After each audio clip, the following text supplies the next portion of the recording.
Regina, Bianca e Aida. Bom, na videoaula de hoje, iremos situar duas temáticas de grande relevância no currículo do ensino básico nas áreas de língua português. Iremos iniciar falando do artigo de opinião. Vamos definir o que seria um artigo de opinião, vamos mostrar suas características, a sua estrutura, cada camada, como é formado esse gênero de texto, né? Agora eu vou passar a palavra para a Regina, onde ela vai definir o artigo e mostrar suas características. Boa noite, professor. Eu sou a Regina. Vim falar um pouco sobre o artigo de opinião. O artigo de opinião é um tipo de texto dissertativo, argumentativo, onde o autor apresenta seu ponto de vista sobre determinado tema e por isso recebe esse nome. A argumentação é o principal recurso retórico utilizado nos textos de opinião, que tem como característica informar e persuadir o leitor sobre um assunto. Geralmente, os artigos de opinião são veiculados nos meios de comunicação de massa, televisão, rádio, jornais ou revistas, e abordam temas da atualidade. Algumas das suas características: textos escritos em primeira e terceira pessoa, uso da argumentação e persuasão. Geralmente são assinados pelo autor, produções veiculadas no meio de comunicação, possuem uma linguagem simples, objetiva e subjetiva, abordam temas da atualidade, possuem títulos polêmicos e provocativos, contêm verbos no presente e no imperativo. Bom, aqui temos a estrutura do artigo.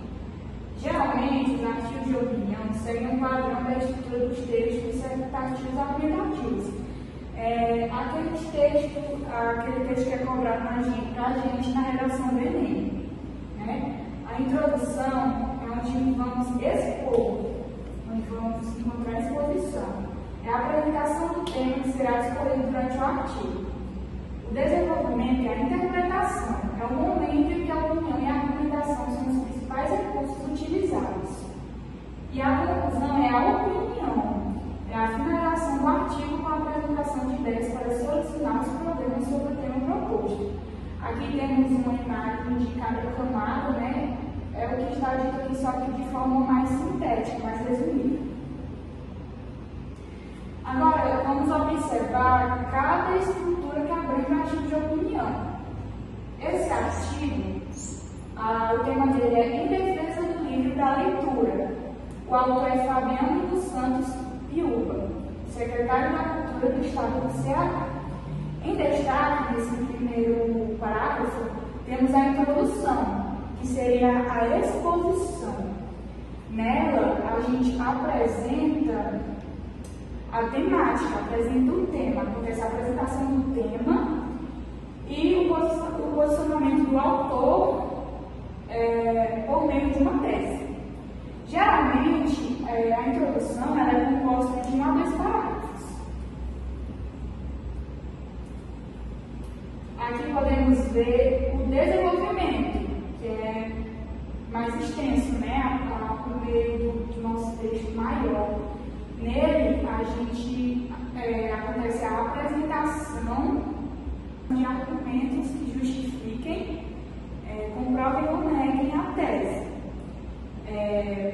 Ele é formado de 2 a 3 parágrafos.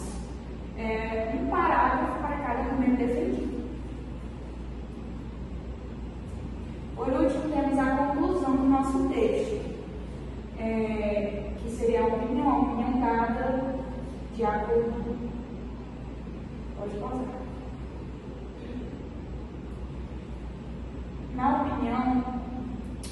Na conclusão, teremos a opinião. Nela, a gente vai retomar as ideias trabalhadas no decorrer do nosso texto, na introdução e no desenvolvimento. Nela, acontece a apresentação de um comentário mais pessoal, ou também uma proposta de solução. Agora eu vou passar a palavra para a Bianca e Ayla, e elas vão nos explicar sobre as variedades linguísticas. Boa noite, pessoal. Eu e a Ayla vamos falar das variedades linguísticas, que referem-se às diferentes formas que uma língua pode assumir dependente dos fatores, como região, contexto social, propósito de uso e características individuais dos falantes. Essas variações refletem a diversidade cultural e social de uma comunidade linguística e ajudam a explicar como a língua se adapta às necessidades comunicativas dos falantes. Os tipos de variedades linguísticas são as regionais, que é chamado de dialetos, que se relacionam com a localização geográfica dos falantes, que é como, por exemplo, o português falado no Nordeste do Brasil é diferente, apresenta diferenças em relação ao falado do Sul, como, por exemplo, tanto no vocabulário quanto na pronúncia. E isso causa até mesmo um certo preconceito, uma discriminação com os nordestinos, com os gaúchos que falam diferente. E nessas variedades linguísticas temos os socioleitos, que são as variedades sociais, são determinadas por fatores como classe social, idade, gênero, profissão ou até mesmo grupo social, como por exemplo, a forma que jovens falam ou se expressam é diferente da forma que pessoas mais velhas agem e falam. Por isso existe essa determinação diferente. Já as variedades históricas as mudanças da língua ao longo do tempo, como por exemplo, o português medieval era bem diferente do português contemporâneo, ou seja, o português falado no século XIX, no século XVIII, é diferente do português contemporâneo, que é esse português que a gente fala hoje em dia. Que o português de 2030, 2040 vai ser totalmente diferente do português que a gente fala hoje. Temos também as variedades de registro ou estilo, que variam de acordo com o contexto comunicativo e o grau de formalidade. Por exemplo, um discurso acadêmico, ele necessariamente precisa ser formal e estruturado, mais do que uma conversa entre amigos.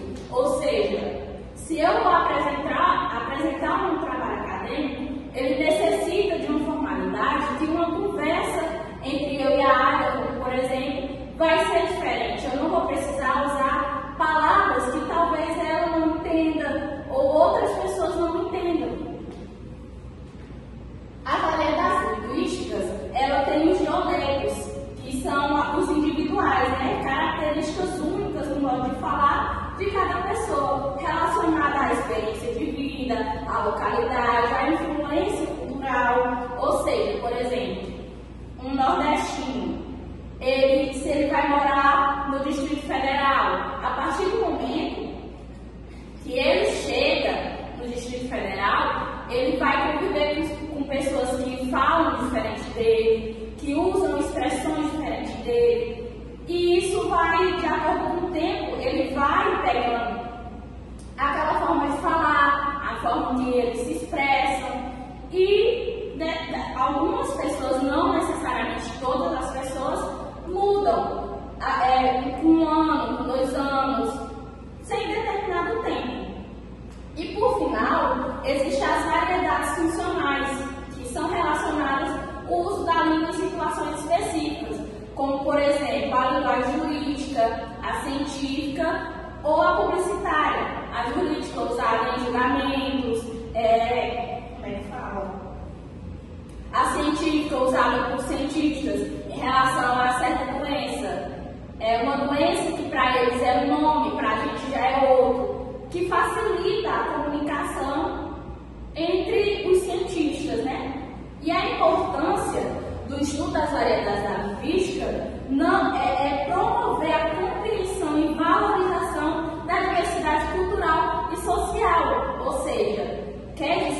a nossa língua, ela não é estética.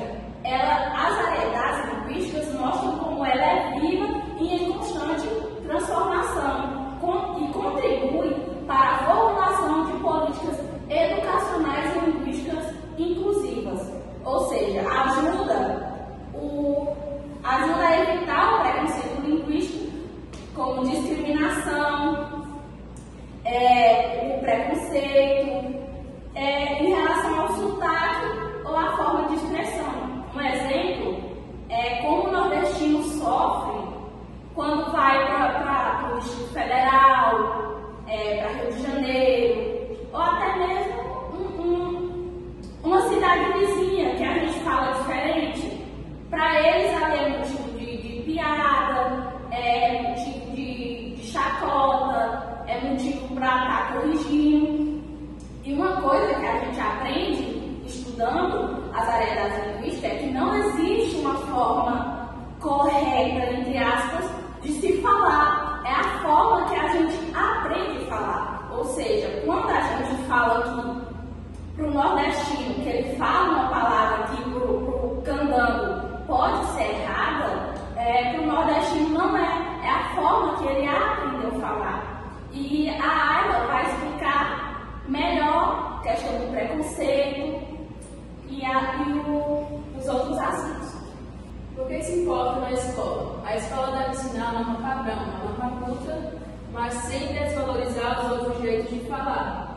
Entender variedade linguística combate o preconceito linguístico. Ensinar a usar a língua com consciência e propósito. Não adianta eu vir aqui corrigir, por exemplo, a Bianca sobre a maneira que ela vai falar e quando chegar na escola, aí volta. Bom, continuando, por que isso importa na escola? A escola deve ensinar a norma padrão, mas sem desvalorizar os outros jeitos de falar. Entender variedade linguística combate o preconceito linguístico, ou seja, xenofobia disfarçada de tem que falar certo. Ensinar a usar a linguagem com consciência e propósito. Não adianta eu vir falar, por exemplo, a Bianca falou qual a palavra, ela tem ela é nordestina e eu sou de São Paulo. Ela pode muito bem, eu posso muito bem chegar nela e ser xenofóbica e falar para ela, nossa, está falando errado. Sendo que isso não é uma forma errada de se falar. E vai estar passando vergonha para falar desse jeito. Preconceito linguístico. Corrigir o outro sem contexto. Excluir. Aquilo que eu falei. É aquela coisa, se você está me corrigindo, você está passando vergonha. Porque na língua, eu não estou falando errado. Eu estou falando certo. Porque ela está me entendendo. Então, se ela me entende, então é de fácil compreensão e eu não estou falando errado. Ri do jeito de alguém falar, ri da história dela, ri de onde ela veio, ri da história dela, ri de onde os antepassados dela, de quem ensinou a ela como falar. Ri da própria mãe dela que ensinou ela a nossa filha, vem ensinando as primeiras palavras. Falar diferente não é falar errado. E o Enem e a vida, aí já é outro contexto. Saber a norma padrão, a famosa norma culta, é ferramenta para crescer. Valorizar as outras formas de falar, respeito e identidade. A linguagem é viva e se adapta, ela se adapta com a gente. Ou seja, a cada dia a gente aprende uma maneira nova de se falar. A cada dia, por exemplo, hoje aqui em sala eu estou falando de uma maneira. Em escrita eu estou falando de outra. Com crianças eu falo de uma maneira diferente. Com adultos eu falo de uma forma mais informal ou formal, dependendo do grau em que a gente está, seja no trabalho, na escola, na universidade, dentro de casa, com os pais, com as mães, em qualquer ambiente. Então, português é tudo, a língua não é português. Ou seja, como eu falei, a língua ela não é uma estética, ela é viva e em constante transformação. Então, professor, esse foi o nosso trabalho, formado e feito por Ayla, Pabline, Regina e Bianca. Obrigada pela atenção. Tchau, tchau.